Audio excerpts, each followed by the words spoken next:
It's very good. Do you feel that all these different experiences that you've had has given you any sort of bias towards any sort of development, or do you consider yourself more of like the person who's slightly kind of on the outside and can kind of see the bigger picture of all these different developments going on? Well, interesting. I do have some biases, which I'm happy to share. I mean, one in particular that I feel very strongly about.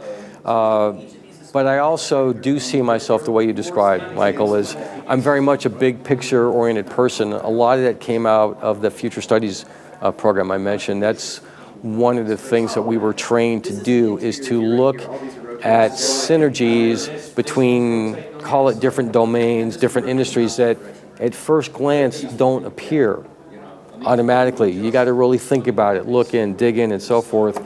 And I'm so grateful to have gone through that program and learned how to do that, and to be able to step back and see how this is connected to this.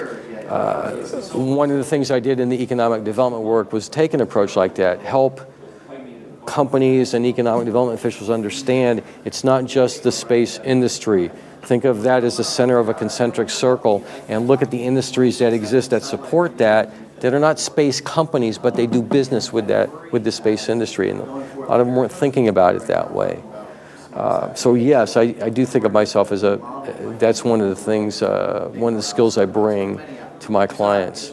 But to answer your question about biases, I absolutely disagree with the idea of bypassing the moon and jumping to Mars. Whatever we do going forward, we must learn from Apollo what is sustainable and what isn't. And as far as I'm concerned, the Apollo program makes it abundantly clear that a long-term space mission that requires consistent support from the taxpayers and politicians is not going to happen. So we have to move into the solar system incrementally, profitably, commercially, build that Earth-to-orbit transportation infrastructure that then makes it easier to go on to Mars in a sustainable manner. And that, by the way, means that as a scientist, instead of you staying home and your instruments going without you on a robot, wouldn't it be nicer if the transportation infrastructure into the solar system was inexpensive enough, which it will be at some point because of competition, that the scientist can go with his or her instruments and do a hell of a lot more. So punching to Mars, going there directly, it's just, I don't see that it has the value beyond the scientific knowledge, but it wouldn't be sustainable. Do you feel that, or do you believe that settlement is the end game? Absolutely. So with that being said, are you more leaning towards the side of we need to solve our problems here on Earth first, or get out of here and start settling? Well, I'm glad you asked that, because that's something I also talk about. I came up with a concept I call the human space connection about 6-7 years ago. I liked it so much I trademarked it. I was sitting around thinking about how do we change the conversation. I got so tired of that question. We have to solve our problems on Earth first, which we will never do, okay? We are human beings. We solve problems and we create problems. It's a perpetual cycle. As long as we're here, we're imperfect, irrational beings. That's what we do, right? So going into space is not something different from what we do on Earth. It's all connected. There is a human space connection. And so we go into space to help attend to the problems that we have here on Earth, whether it's resource constraints or so forth.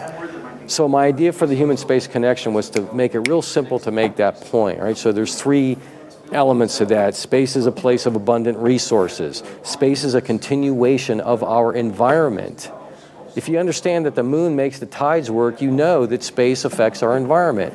And then the third tenet of the human space connection is that space is an extension of the global economy, and it will continue to be extended out into the solar system. So I'd like to say, when I'm giving talks on this topic, there is never going to be a day when we're sitting in front of the television watching the news and the news reporter goes, I've just been handed an important bulletin. The last problem on Earth has just been solved. We can now go into space.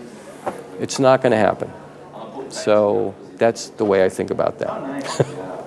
So what would you say then is the most important thing that people need to know about the Space Frontier Foundation? How are they trying to make this space future happen? I'd say the most important thing to know about the Space Frontier Foundation is its absolute undying commitment and persistence to opening up the space frontier for everybody, and that means government has a role and the private sector has a role. But on top of that, it is absolutely clear from the Space Frontier Foundation's perspective that the only way to do that is through the power of competition in the private sector. That doesn't mean that a company is going to want to go to Mars next year. There's probably no profit in that. But you know what?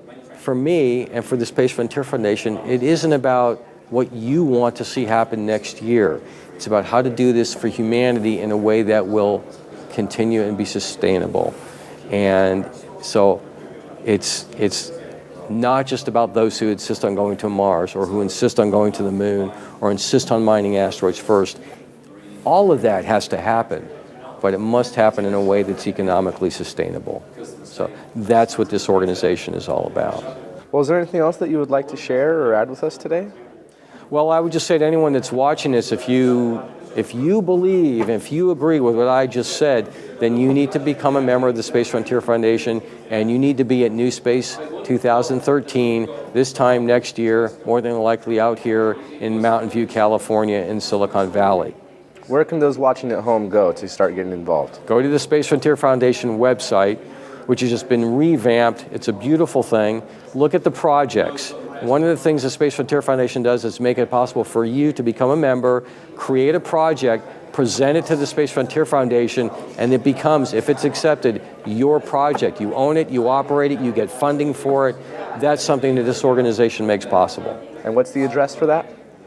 I think it's spacefrontier.org.